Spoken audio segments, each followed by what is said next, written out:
ایک بندہ پورے دن اچھے اعمال کرتا ہے، نماز بھی پڑھتا ہے، تہجد بھی پڑھتا ہے، زکوٰۃ بھی دیتا ہے، خیرات بھی کرتا ہے، صدقہ بھی دیتا ہے، حج بھی کرتا ہے، عمرہ بھی کرتا ہے، لیکن اب مسئلہ یہ ہے کہ ہمیں یہ پتہ کیسے لگے گا کہ بھئی میری یہ نیکیاں قبول ہو رہی ہے یا نہیں ہو رہی؟ میں جو نمازیں پڑھتا ہوں یہ قبول ہو رہے ہیں یا نہیں ہو رہی؟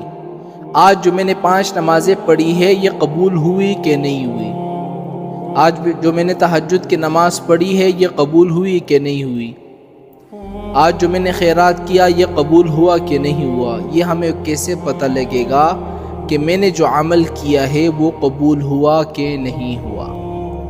اس کا پتہ لگانے کا بڑا آسان طریقہ ہے۔ طریقہ یہ ہے کہ جب آپ کوئی اچھے عمل کریں، مثال کے طور پر آپ نے نمازیں پڑھی، تو نماز پڑھنے کے بعد آپ اپنے آپ کے اندر غور کریں کہ بھئی میرے اندر کوئی تبدیلی آئی ہے کہ نہیں آئی ہے۔ مثال کے طور پر پہلے میں گالیاں دیتا تھا، اب نہیں دیتا۔ پہلے میں چغلی کرتا تھا، غیبت کرتا تھا، اب نماز پڑھنے کے بعد میں نہیں کرتا، تو مطلب اس کا یہ ہے کہ آپ کی یہ نمازیں قبول ہو رہی ہے۔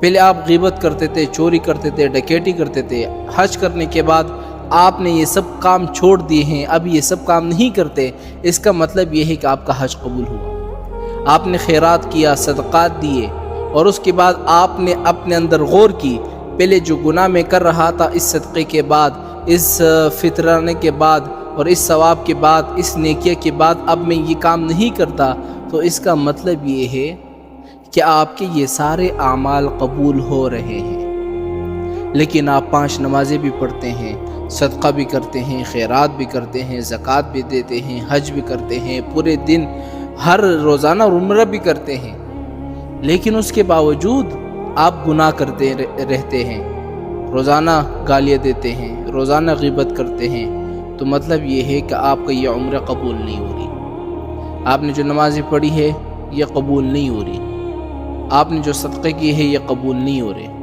اگر قبول ہونا ہوتے تو آپ یہ سارے کام نہیں کرتے۔